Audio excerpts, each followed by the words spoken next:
están todos? Bienvenidos a esta iglesia en el día de hoy.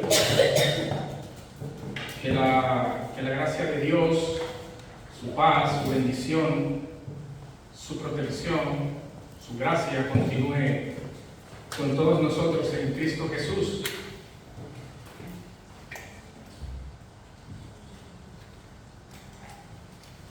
Y también darle la bienvenida a todos aquellos que nos visitan por primera vez.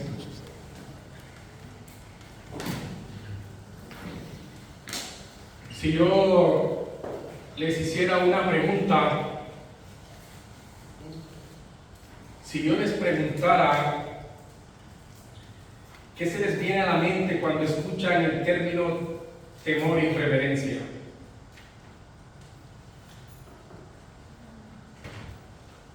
quizás tendríamos varias respuestas. Pero cuando se trata de Dios, el temor nos llama a obedecer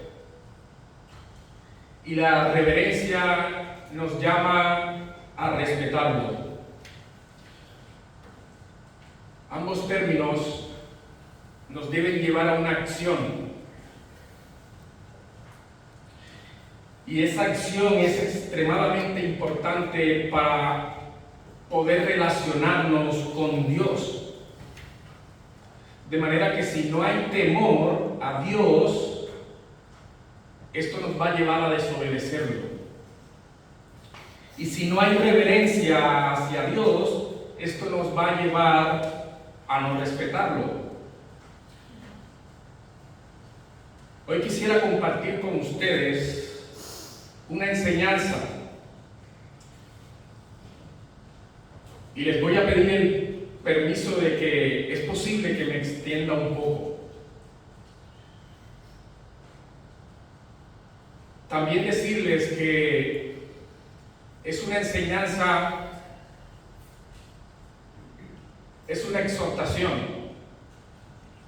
Hermanos y amigos, hoy no he venido a juzgar a nadie. Yo no tengo esa licencia, solamente Dios. Pero quiero que sepas que hoy he venido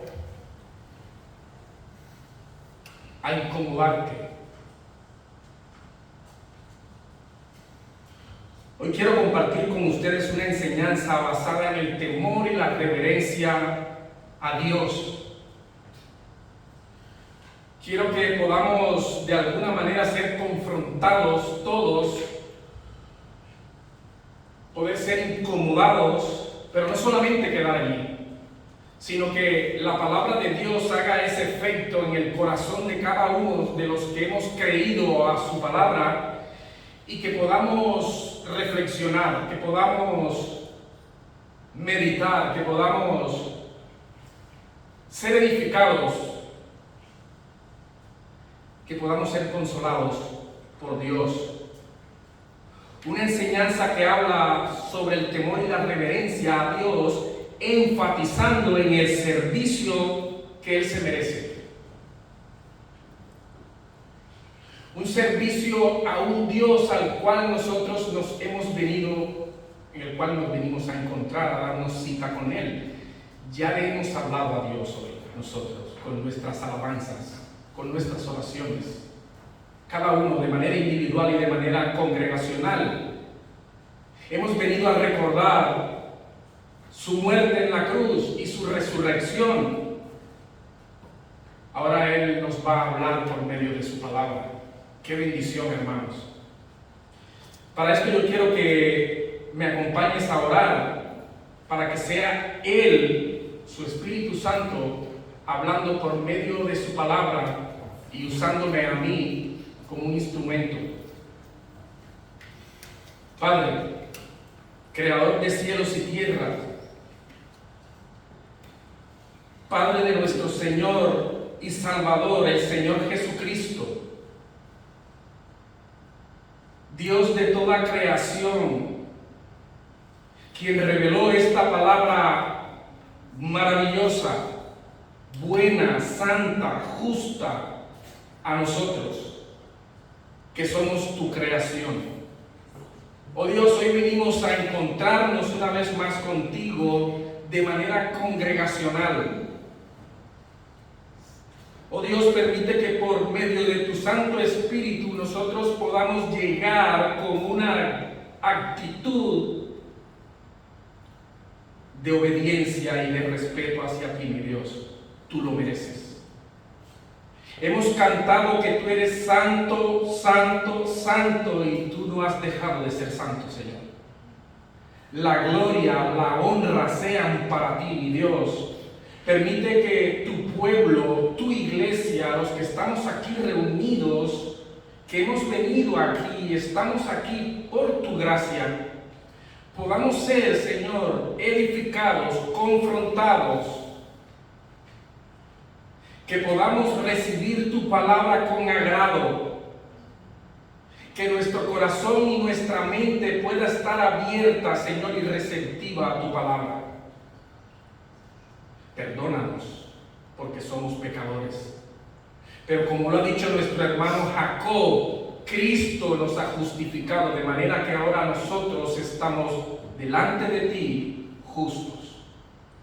Qué gran bendición, mi Dios. Ahora permite, Padre eterno, en tu voluntad, que yo pueda traer tu palabra con denuedo, mi Dios, y que no sean mis palabras sino las tuyas. A ti la gloria y la honra por los siglos de los siglos. Amén. Hermanos, la palabra de Dios nos habla radicalmente y de manera categórica en cuanto al pecado. El pecado, una vez entra en el mundo por medio de Adán y Eva, interrumpió la comunión de Dios con los hombres y de los hombres con Dios.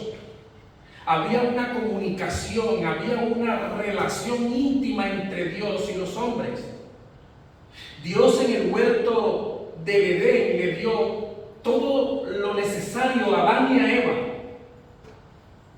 Les dio de su bendición, les dio para que ellos se alimentaran, para que de alguna manera ellos tuvieran responsabilidades. Dios no creó títeres. Dios tenía una relación con el hombre, no una relación empleado-empleador, los cuales tenían que tener o rendir cuentas en toda su labor. No, esto era una relación de amor. Esto era una relación de satisfacción, una relación íntima, una relación personal, una relación pura. La Biblia dice que Dios vio que todo lo que había creado era bueno en gran manera. Dios en el huerto del Edén con el hombre, su creación. Dios bendiciendo a su creación, el hombre era lo único en la creación que era semejante al Creador.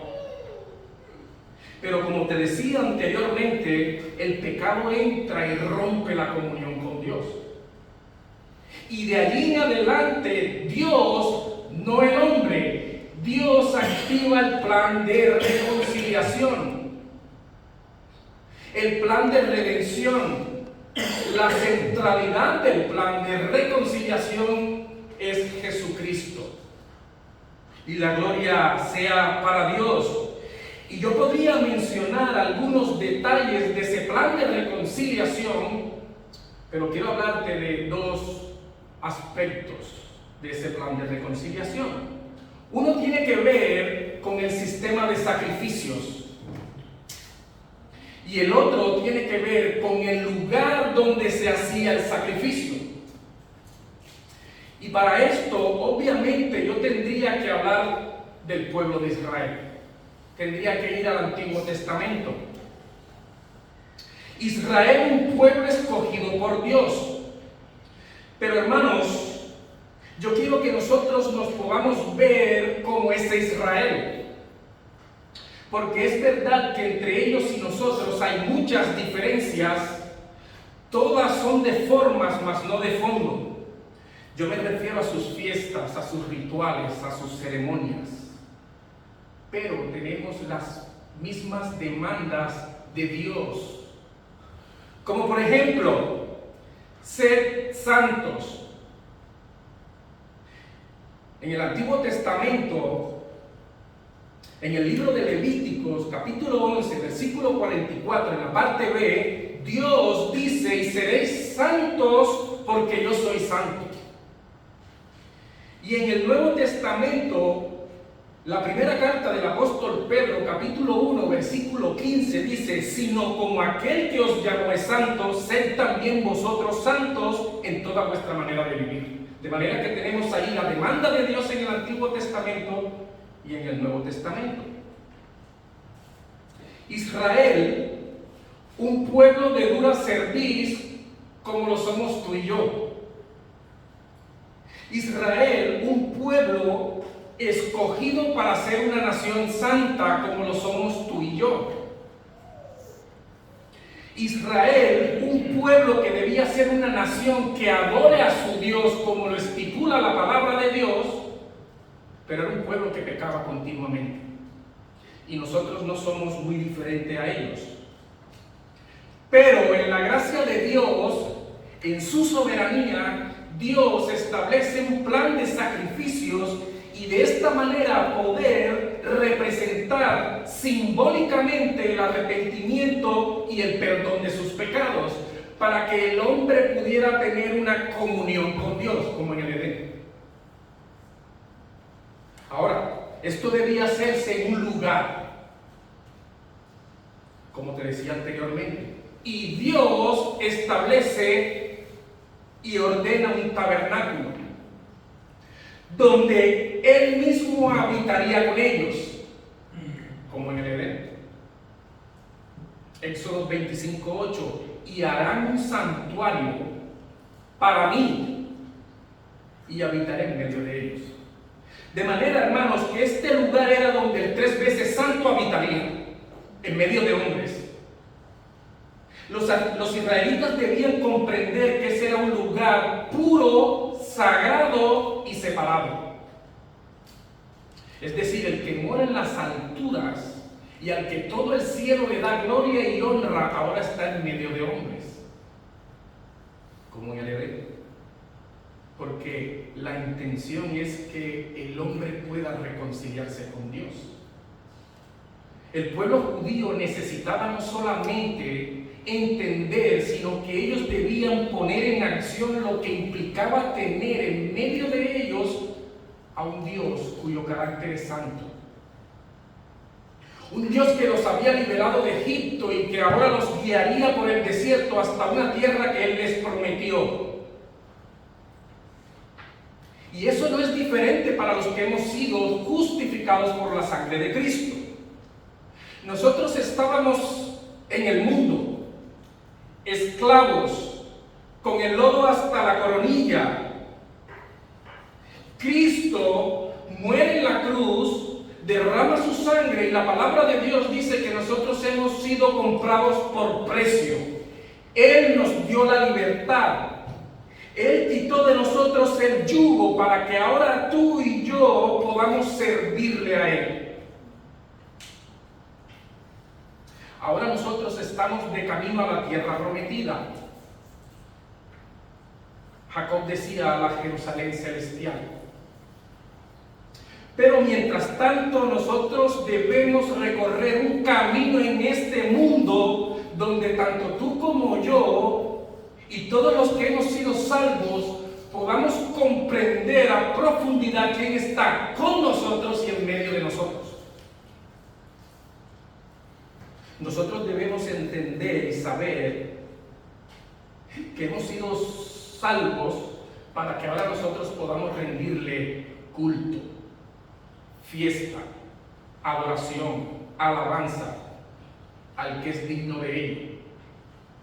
Tu servicio y el mío a Dios debe y tiene que ser un culto coherente, un culto lógico. Pablo le va a llamar un culto racional.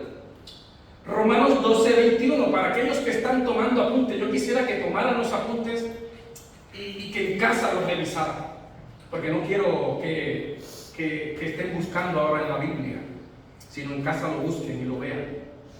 Pablo le dice a los Romanos, capítulo 12, versículo 1, así que hermanos, os ruego por las misericordias de Dios que presentéis vuestros cuerpos como sacrificio vivo, santo y agradable a Dios, que es vuestro culto racional. La palabra de Dios dice que nosotros hemos sido salvos por su misericordia. Pablo le escribe a Tito, capítulo 3, versículo 5. Él nos salvó no por obras de justicia que nosotros hubiésemos hecho, sino por sus misericordias. Y en esas misericordias, o por esas misericordias, Pablo ruega para que tú y yo, cuando nos presentemos a la congregación, al culto y al servicio, podamos ser un sacrificio delante de Dios, vivo, santo y agradable. Es nuestro culto racional. De manera, hermanos, que a la luz de todas estas bendiciones y riquezas espirituales dadas por Dios a nosotros, ahora nuestro servicio debe ser un servicio consagrado, santo, lógico, con temor y obediencia. Nosotros fuimos dejados en libertad para que ahora toda nuestra vida rinda servicio a Dios, el que nos ama, el que nos salva, el que por su misericordia hoy podemos respirar y permite que estemos en este lugar hoy escuchando su palabra. Nuestra vida ahora es una vida de servicio, pero el servicio que Dios manda, prescrito en su palabra. Ahora, escucha lo que Jehová Dios le dice a Moisés y a Aarón para que le digan a Faraón. Jehová, el Dios de Israel, dice así: deja ir a mi pueblo a celebrarme fiesta en el desierto. Éxodo capítulo 5, versículo 1. Deja ir a mi pueblo a que me celebre fiesta en un lugar árido. Allí, yo quiero que ellos vayan allí. Yo los voy a liberar para que su vida sea una vida de servicio consagrada a mí. Y son 8 veces que se menciona este mandato, desde el capítulo 4 hasta el versículo 11 del libro del Éxodo. De manera que el servicio para Dios es importante. El propósito, la meta del pueblo al ser liberado era servir a Dios. Ahora, el pueblo no solamente debía ser dejado en libertad y que ellos hicieran lo que ellos quisieran. La intención es que este pueblo ahora, libre del yugo de la opresión de Egipto, adoraran, alabaran y exaltaran al que les dio la libertad. Pero ¿cómo lo iban a hacer? Dios, porque solamente lo puede hacer Él, Dios les suministra, les provee un hombre llamado Moisés, capacitado por Dios para que ellos pudieran entender que la adoración, la alabanza, la gloria, honra y servicio debían ser excelente, extraordinario, majestuoso y divino. Ni mucho más ni mucho menos lo que Dios pedía. Ellos debían ser lo que la Biblia dice, adoradores que le adoren en espíritu y en verdad. Esto debió ser así, pero la historia bíblica narra que a ellos poco y mucho les importó. Muchos no entendieron lo que significaba servir a un Dios santo. Las consecuencias, hermanos, fueron funestas. Muchos murieron por su rebeldía y transgresión y no entraron a la tierra prometida. Hermanos, a estos hombres del Antiguo Testamento que yo te estoy hablando, que no entraron a la tierra prometida, ellos pudieron ver las maravillas de Dios de manera literal. Ellos pudieron ver cómo se abrió el mar rojo y pudieron cruzar en seco, dice la Escritura. Ellos pudieron ver la nube de día y una columna de fuego en la noche. Ellos pudieron presenciar algo que caía del cielo y que ellos llamaron maná y se alimentaban. La Escritura dice que aún ni sus vestidos se envejecieron y que ni sus calzados se desgastaron por 40 años en el desierto, porque Dios estaba con ellos. Ellos pudieron ver el amor de Dios, la bondad de Dios, la protección y la gracia de Dios, pero aún así muchos no entendieron o no quisieron entender quién era ese Dios 3 veces santo que estaba en medio de ellos. Un Dios que se merecía lo mejor de ellos y se merece lo mejor de nosotros. ¿Cuántas veces, hermano, hemos menospreciado, ya sea consciente o inconscientemente, la gracia de Dios? Cuando ignoramos que estábamos en el mundo esclavos, Él nos hace libre y ahora Él quiere que nosotros nos reconciliemos con Él para que de manera consciente, congruente, sobria y racional podamos venir y postrarnos delante de Él con temor y reverencia. No desechemos, hermanos. Yo no he venido a juzgar, lo repito nuevamente, pero quiero que nos incomodemos un poco. No desechemos, no echemos fuera la gracia de Dios. El título de esta enseñanza es Sirvamos a Dios con temor y reverencia. Yo quiero que allí tú puedas abrir la Escritura. En la carta a los Hebreos, capítulo 12. Carta a los Hebreos, capítulo 12, versículos del 12 al 29. Y quiero que la dejes allí abierta. Usaré muchos textos y, a mi parecer,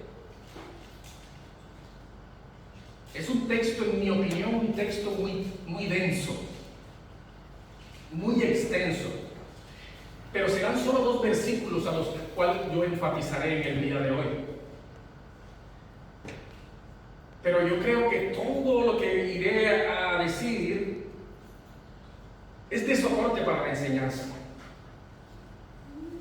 Porque la intención, como lo dije al principio, es poder ser exhortados todos aquellos que por las misericordias de Dios hemos sido salvos, hemos sido puestos en libertad para que de una manera santa y consagrada le sirvamos a Dios. Quiero hacer también una salvedad. Si bien es cierto, el término servicio a Dios es aplicable en todos los aspectos de nuestra vida cristiana y tiene que ser así.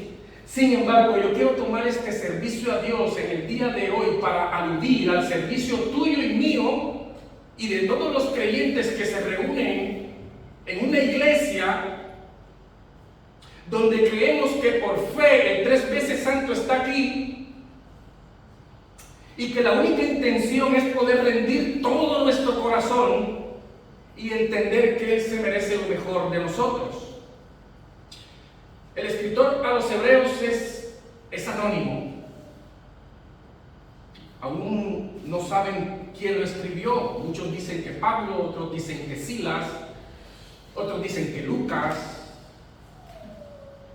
Lo que sí sabemos es que el autor principal es el Espíritu Santo de Dios, fue inspirada por Dios. Y yo quiero poder contextualizar, como te había dicho antes, poder ir un capítulo antes del capítulo 12, porque creo que es de mucha importancia y merece mucha nuestra atención. El escritor en el capítulo 11, él nos habla de la fe. Él nos habla de esa certeza de lo que se espera y la convicción de lo que no se ve. Él nos muestra, como dicen algunos, el salón de la fama de la fe, aquellos hombres grandes de la fe, ¿no? Moisés, Abraham, Rahab y muchos más. Él nos habla de esa fe genuina. Nos habla de esa fe perseverante, esa fe que tú y yo debemos tener por ser hijos de Dios. y que la base de esa fe debe ser puesta en aquel quien es el autor y consumador de la misma, Jesús. Puesto los ojos en Jesús, el autor y consumador de la fe. Pero es impresionante cómo el autor a los hebreos en un momento está hablando de fe y luego habla de apostasía. Luego toma otra vez el tema de la fe y luego habla de aquellos que desprecian la gracia de Dios. Después que él habla de la fe, él exhorta a aquellos a quien iba dirigida la carta, pero escucha, la carta es aplicativa para nosotros en el día de hoy y siempre. Luego nos exhorta a que debido a las realidades, como la fe, que debemos ser ahora capaces de poder actuar congruentemente. Dice el capítulo 12, versículo 12 hasta el 17. Iré leyendo escalonadamente. Dice, por lo cual, es decir, por lo que les he dicho anteriormente, levantad las manos caídas y las rodillas paralizadas, y haced sendas derechas para vuestros pies, para que lo cojo no se salga del camino, sino que sea sanado. Versículo 14, seguid la paz con todos y la santidad, sin la cual nadie verá al Señor. Nosotros esto lo hemos escuchado, esto no es nuevo para nosotros. Esto nosotros lo hemos palpado, lo hemos degustado, nos han predicado en muchas ocasiones. Luego el escritor en el versículo 15 hace como el primer llamado de atención de ese capítulo y dice, mirad bien, ojo, vigila, estate muy pendiente. Mirad bien, no sea que alguno deje de alcanzar la gracia de Dios, que brotando alguna raíz de amargura os estorbe y por ella muchos sean contaminados. Versículo 16, no sea que haya algún fornicario o profano como Esaú, que por una sola comida vendió su primogenitura. Porque ya sabéis que aun después, deseando heredar la bendición, fue desechado y no hubo oportunidad para el arrepentimiento, aunque la procuró con lágrimas. Esto son palabras profundas, hermanos. El escritor a los hebreos está diciendo, vigilemos, seamos sobrios, seamos obreros incansables de la fe. No nos creamos que porque venimos los domingos ya lo tenemos hecho. No. Él dice, mira Esaú, él tenía una gran bendición, él era el primogénito, y tener primogenitura en esos tiempos en Israel hablaba de un estatus alto, mejor dicho, era el primero. Pero Esaú, a él le valió mejor un plato de lentejas que su primogenitura. Él desechó la gracia de Dios, él desechó la bendición. Y dice que después la fue a buscar y ya no fue posible.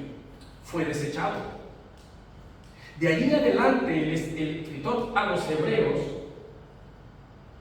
le da una razón, o nos da una razón a nosotros, que ahora nosotros deberíamos ser capaces de ser agradecidos por Dios, con Dios, por tener su gracia en nosotros, por tener su amor en nosotros, por tener la capacitación de su Santo Espíritu en nuestras vidas, y que ahora nosotros debemos servirle a Él, tratando cada día de poder ser agradables delante de Él.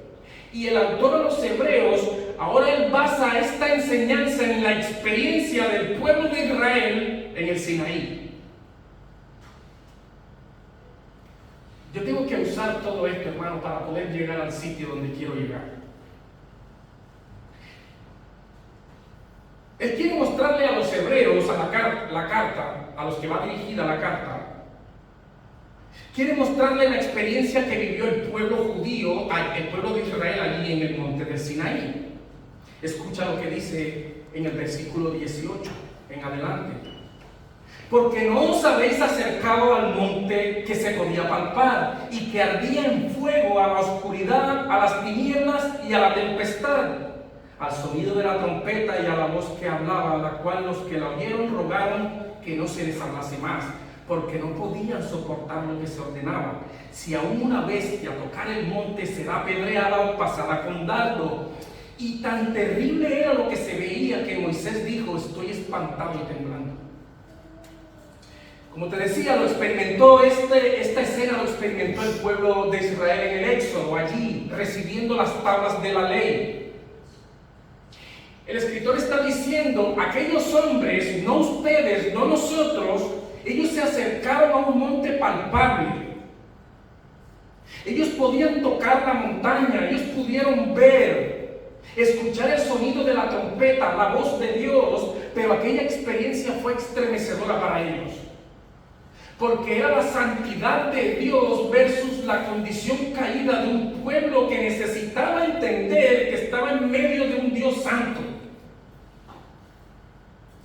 Cuando tú lees detenidamente estos versículos y luego vas al libro del Éxodo, capítulo 19 y 20, tú podrás experimentar este relato como una escena intimidante.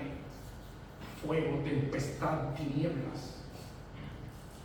Como una escena profunda y abrumadora, y quizás te pongas en la piel de estos hombres y puedas sentir lo mismo. Pero el escritor a los Hebreos ahora él hace un contraste. Si en el versículo 18 le dice a ellos y nos dice a nosotros: ustedes no se han acercado al monte que se podía palpar, en el 22 nos dice: sino que os habéis acercado al monte de Sión, a la ciudad del Dios vivo, Jerusalén la celestial, a la compañía de muchos millares de ángeles, a la congregación de los primogénitos que están inscritos en los cielos, a Dios, el juez justo de todos, a los espíritus de los justos hechos perfectos, a Jesús, el mediador de un nuevo pacto, y su sangre, o la sangre rociada que habla mejor que la de Abel. Allí nos hemos acercado nosotros, no al monte Sinaí. Tú y yo no estuvimos en el Sinaí. Tú y yo no nos hemos acercado al monte que se podía tocar con las manos. El escritor de la carta a los Hebreos, inspirado por Dios, nos dice que tu acercamiento y al mío ha sido un monte espiritual, a un monte celestial, a la Jerusalén celestial. En pocas palabras, Él nos está diciendo: ustedes han tocado el cielo. Y nosotros hemos recibido ese regalo maravilloso por gracia cuando Jesucristo vino a esta tierra y dijo: el reino de los cielos se ha acercado. Mateo 4:17. No solamente nos acerca el reino, sino que nos introduce el reino por su gracia. Y ahora dice Pablo a Efesios capítulo 2 versículo 6 que estamos sentados en lugares celestiales en Cristo Jesús. Y aunque nosotros no estemos ahora allí de manera literal, la palabra quiere decir que ahora nosotros podemos gozar de la comunión con Dios, porque nos han reconciliado con Cristo. El monte Sinaí representa temor, espanto, tiniebla, tempestad. El pueblo de Israel, un pueblo murmurador, estaba allí enfrentando la santidad de Dios. Y el texto dice que ellos no querían escuchar más porque no podían soportar lo que se les estaba ordenando. Ellos estaban siendo expuestos a un pacto de obras que no podían hacer. Ellos estaban siendo expuestos a un pacto de ley. La ley moral de Dios, cuya enseñanza primordial es hacernos ver que somos unos pecadores, que transgredimos la ley de Dios. Pablo le dice a los Romanos capítulo 7, versículo 7: yo no conocía el pecado si no fuera por la ley. Esa misma ley, la palabra de Dios dice que es buena y justa y santa. Revela los parámetros divinos de Dios. Y al medirme a mí, saca una conclusión: eres un transgresor de la ley. Eres un pecador.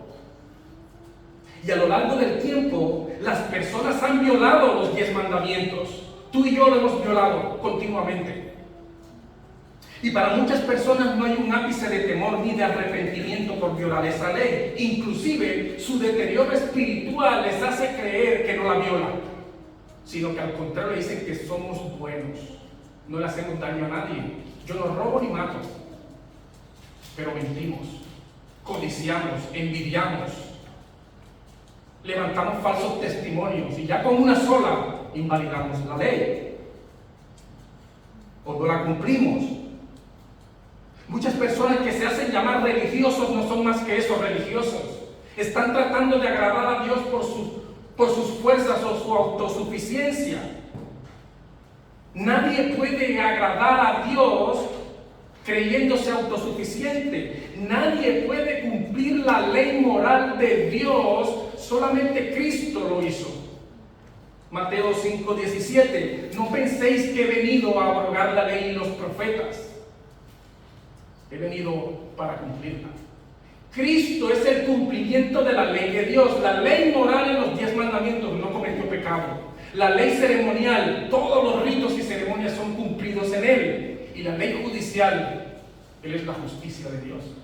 Ahora, Él la cumple para que tú y yo no nos acerquemos al Sinaí. Él la cumple para que ahora nosotros podamos ir al monte Sión. Nadie puede agradar con las bases del término del monte Sinaí, porque en ese monte Dios pide obras y tú y yo no las vamos a hacer. Por otro lado está el monte Sión, ese sí es accesible, en ese sí podemos entrar, en ese sí nosotros podemos vivir una vida que se debe reflejar aquí en esta tierra, lleno de bendiciones tanto espirituales como materiales. Y la base del monte Sión no son tus fuerzas ni tus obras, es la cruz de Cristo, su obra perfecta en la cruz.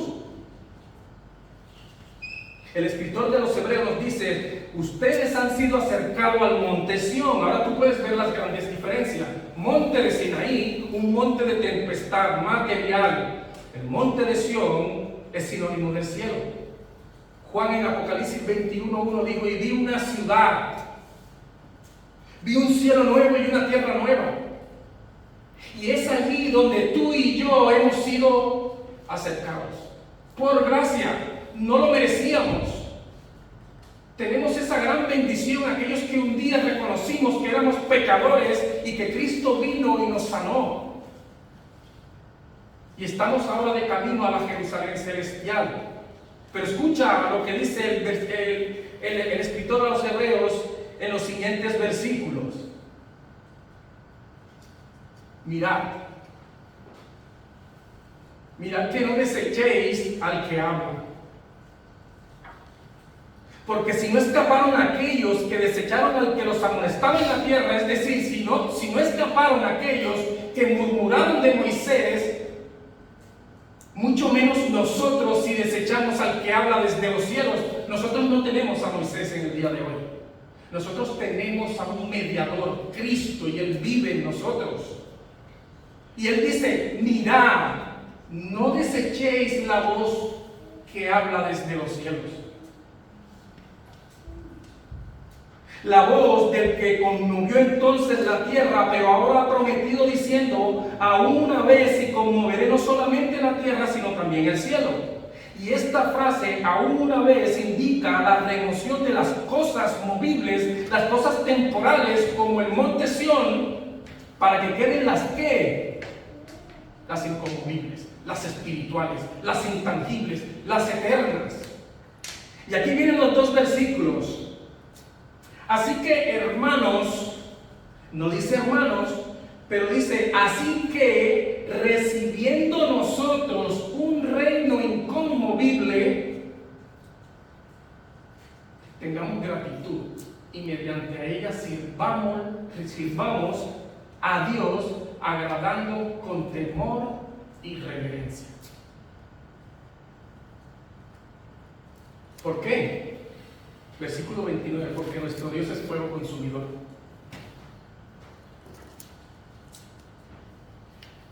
Hermanos, es momento de analizar. Es momento de profundizar, de meditar. Si nosotros hemos manifestado que un día el Espíritu Santo vino a nuestra vida,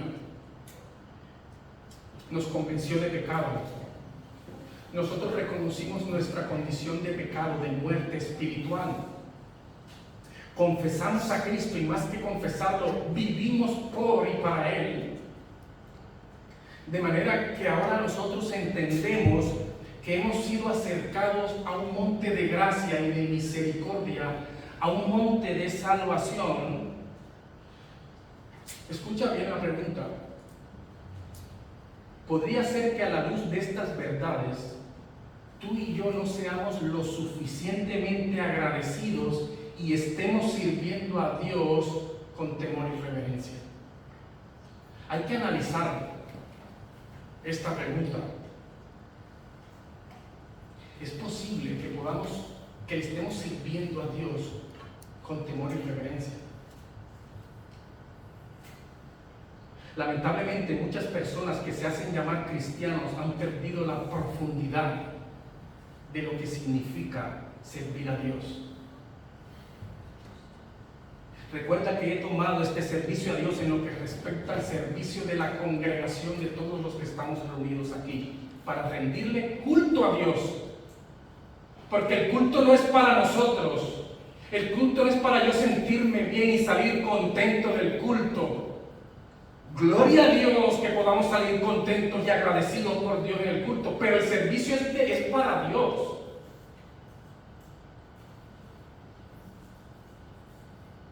La respuesta de la bendición de Dios es que tú te vas con un corazón consolado, con un corazón agradecido, con un corazón inquieto de querer saber más de Él, pero el servicio es de Él. Hoy en muchas iglesias solamente tienen un concepto teológico de lo que es Dios. Dios es soberano. Hermanos, hay que vivir y experimentar la soberanía de Dios. No, Dios es bueno. Hay que vivir y experimentar todos los días lo que es Dios. Y Dios es más que un concepto teológico. Por eso es que es importante una iglesia bíblica, una iglesia amadora, amante de la palabra de Dios. Debemos rogar siempre. Te invito y tomo este momento para invitarte ahora que los jueves se reúnen, para que vengas y te reúnas con nosotros. Y podamos orarle a Dios, al Dios que está aquí, para que nuestra iglesia continúe con la predicación de la sana doctrina. Porque hay muchas iglesias desviadas, hermanos. No somos perfectos, pero para la gloria de Dios hay un púlpito donde se predica la palabra de Dios. Aquí no predicamos prosperidad espiritual, sí. Cuando nosotros tenemos una iglesia que ama la palabra de Dios, que predica la palabra de Dios, vamos a tener el concepto de la palabra de Dios y también vamos a ver los principios que están allí regidos para nosotros, para que nosotros podamos reflejarlos aquí y en el mundo, para poder hacer un equilibrio espiritual en nuestra vida. Debemos ser conscientes delante de quién estamos. Él no ha dejado de ser santo. Y cuando nosotros no nos ceñimos a sus parámetros o a sus demandas, simplemente, hermanos, suena duro, pero estamos perdiendo el tiempo. Él demanda de nosotros un servicio consagrado y agradable. Un servicio de corazón puro, un servicio de personas que entienden la magnitud de estar en la presencia del tres veces santo. Tu servicio y el mío tiene que ser un servicio sacerdotal. Porque la palabra de Dios dice que nosotros somos su real sacerdocio. Y este título es mucho más de lo que tú y yo podríamos imaginar. Somos sus sacerdotes aquí en la tierra. Somos los que hemos sido lavados por Él para rendirle un servicio, un culto, una fiesta, un servicio agradable y santo. Tú y yo como sacerdotes debemos ser conscientes de lo que Dios pide, de lo que Dios demanda. y lo encontrarás en la palabra de Dios. Debemos ser como Abel. Él ofreció lo que Dios pedía y no como Caín, que presentó lo que le dio la gana. Muchas veces soy Caín los domingos. Hermanos, no podemos venir ante su presencia con migajas. No podemos venir ante la presencia de Dios con lo que me sobre, con lo que a mí me dé la gana. No, hermanos. No podemos pretender que nuestra ofrenda de adoración y alabanza suba con olor grato cuando nuestra ofrenda de alabanza y adoración es deficiente. Es a Dios a quien estamos alabando y adorando. No podemos ministrar el partimiento del pan con manos y vidas que no se han santificado. Yo no estoy juzgando a nadie, hermanos. Es un llamado de atención, porque esto va también para mí. No podemos alzar ofrendas de lo que Dios nos ha dado, producto de nuestro trabajo, cuando el propósito por el cual yo estoy dando no es santo. Hay que hacer una inspección dentro de nosotros. ¿Cuál es la intención de mi corazón cuando vengo a rendirle servicio a Dios? No podemos subirnos a este púlpito, hermanos, y predicar la palabra de Dios cuando aquellos que tenemos el privilegio y por su gracia lo hacemos, no por nuestros méritos, entonces no tenemos temor y reverencia a la palabra de Dios. El escritor a los Hebreos dice: tengamos gratitud. No lo digo yo, lo dice el escritor. Tengamos gratitud y mediante ella sirvamos a Dios agradándole con temor y reverencia. El mismo escritor a los Hebreos dice que Noé hubo un temor cuando se le advirtió de las cosas que vendrían acerca del diluvio. Hebreos 11:7. Por la fe Noé, cuando fue advertido por Dios acerca de cosas que aún no se veían, dice: con temor preparó el arca en que su casa se salvase. Y yo creo, pero sin dudas, que Noé no estaba allí con un martillo y un cincel temblando de miedo. No. En Noé hubo un temor reverente por la palabra de Dios. El mensaje dado a Noé fue un mensaje que él lo tomó con mucho respeto, con mucha obediencia. Era Dios quien le había dicho. Él lo tomó como algo especial. Nosotros debemos estar prestos y dispuestos todos los días que se celebre culto en este lugar. Debemos ser conscientes a dónde venimos, con quién nos venimos a encontrar, independientemente que sea jueves o domingo. Un día es diferente que otro. En un día enfatizamos en la oración y en otro día, como hoy, estamos celebrando la resurrección de nuestro Señor Jesucristo. Pero sea uno u otro, es a Dios a quien venimos a clamar, a adorar y a exaltar. Es a Dios que hemos cantado hoy: Santo, Santo, Santo. Quizás alguno podría pensar aquí hoy que esto suena un discurso agresivo, combativo, violento, intimidante, y que incluso pueda distar del amor de Dios. Pero quiero darte un solo ejemplo. Hay muchos en la Biblia de lo delicado que significa ser ministros de Dios. Hermanos, ser ministros de Dios no solamente yo o el cuerpo de ancianos, no. Tú eres un ministro de Dios también. Tú eres un siervo de Dios también. Tú eres un sacerdote de Dios también. Y Yaciel lo decía hoy. Él habló sobre los hijos de Aarón, Nadab y Abiú. Escucha solamente un ejemplo, hay varios, no puedo citar muchos. Levítico capítulo 10, versículo 1 y 2. Nadab y Abiú, hijos de Aarón, tomaron cada uno su incensario y pusieron en ellos fuego, sobre el cual pusieron incienso y ofrecieron fuego extraño, que él nunca les mandó. Dios nunca le mandó a ellos que hiciera eso. Y dice la palabra de Dios que salió fuego delante de Jehová y los quemó y murieron delante de Jehová. Y escucha la palabra, lo que sigue diciendo. Entonces dijo Moisés a Aarón: esto es lo que Jehová dijo a Aarón: En los que a mí se acercan, me santificaré, y en presencia del pueblo seré glorificado. Aarón, Jehová dijo un día que los que se acercan a él tienen que saber que él es un Dios santo. Que los que se acercan a él deben tratarlo como lo que es, santo.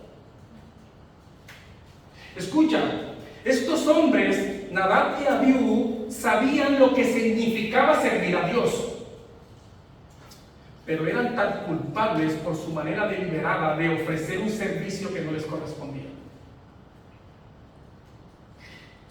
Ellos, al igual que nosotros en el día de hoy, fueron advertidos, hermanos. Nosotros somos advertidos, no lo digo yo, la palabra de Dios nos manda de manera urgente y reverente servirle a Dios agradándole con temor y reverencia. Nadab y Abiú, ellos no fueron unos aparecidos que entraron un día y tomaron, no, hermano, ellos fueron sacerdotes de Dios. Ellos fueron toda la ceremonia que se le hace al sacerdote para presentarlo a Dios, ellos fueron separados por Dios y para Dios, como lo somos tú y yo. Yo quiero demostrártelo con la palabra de Dios. Éxodo 19:6. Y vosotros seréis para mí un reino de sacerdotes y nación santa.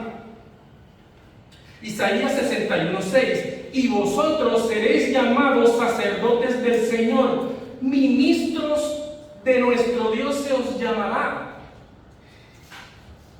Y alguien podría decir, oye, pero estás hablando del Antiguo Testamento, de los levitas, ¿vale? Romanos 15:16. Pablo a los romanos: para ser ministro de Cristo Jesús a los gentiles, ministrando a manera de sacerdote el Evangelio de Dios. Primera de Pedro capítulo 2 versículo 5. También vosotros, como piedras vivas, sed edificados como casa espiritual para un sacerdocio santo, para ofrecer sacrificios espirituales aceptables a Dios por medio de Jesucristo. Primera de Pedro capítulo 2:9. Pero vosotros sois linaje escogido, real sacerdocio, nación santa, pueblo adquirido por Dios. Nosotros somos sacerdotes, hermanos. Apocalipsis capítulo 1 versículo 6. E hizo de nosotros un reino y sacerdotes para su Dios Padre. A él sea la gloria y la honra por los siglos de los siglos. Amén. Es sumamente importante entender que hemos sido separados por Dios y que por ningún motivo podemos descuidar, ser irreverentes o desconsiderados cuando de servir a Dios se trata. Ahora, todo esto tiene una conexión con el versículo 29. ¿Por qué? Porque nuestro Dios es fuego consumidor. Si tú te das cuenta, esta verdad, Dios es fuego consumidor, muchas veces no es mencionada en nuestro ámbito cristiano. Siempre estamos enfatizando en que Dios es bueno, que Dios es misericordioso, y eso es muy gratificante para nosotros y de mucho consuelo. Pero hay otra verdad a la cual nosotros debemos tener siempre presente. Dios es fuego consumidor, y Nadab y Abiú lo experimentaron. Ellos ofrecieron a Dios, se acercaron a Dios de la manera incorrecta, y la palabra de Dios dice que salió fuego sobre ellos. Esaú tenía la primogenitura, él despreció la primogenitura y fue desechado. No menospreciemos la gracia de Dios, hermanos. No echemos fuera la gracia de Dios. Recordémonos hoy y todos los días a quién servimos y cómo servimos. Él se merece lo que demanda, porque es digno de recibirlo. Ojalá el Señor permita en su voluntad que podamos tener ese corazón receptivo y podamos abrazar la palabra de Dios y podamos hacer un análisis. Y si lo estás haciendo, como lo dice la palabra, gloria a Dios por ti. Pero si no lo estás haciendo, recapitúlalo y piénsalo. Sé que de pronto nos están escuchando por las redes o quizás de pronto hay alguno aquí que aún no se identifica con el Evangelio. La intención también es poderte incomodar, en el buen sentido. Quizás tú has tenido la oportunidad y la bendición de escuchar la palabra de Dios, que has disfrutado del don de Dios, de las maravillas de Dios, de su gracia común. Has saboreado la buena palabra de Dios. Pero como decía Jacob, hay el cántico que no se acordaba: no seas tardo en venir a la cruz. Quiera Dios en su soberana voluntad que te dé el entendimiento para que no solamente puedas degustar de la palabra de Dios, sino que también tú puedas asirte de la esperanza que se te ha puesto muchas veces delante de ti: Cristo Jesús, nuestro gran y sumo sacerdote. Él puede hacer de ti un sacerdote, como quizás lo está haciendo con muchos de nosotros. Pero debes venir y reconocer que eres un pecador y que necesitas acercarte al monte Sión y pueda gozar de sus grandes bendiciones. Hermanos, queridos hermanos de nuestra iglesia, seamos agradecidos con Dios y sirvámosle a Él con temor y reverencia. Que el Señor nos continúe bendiciendo.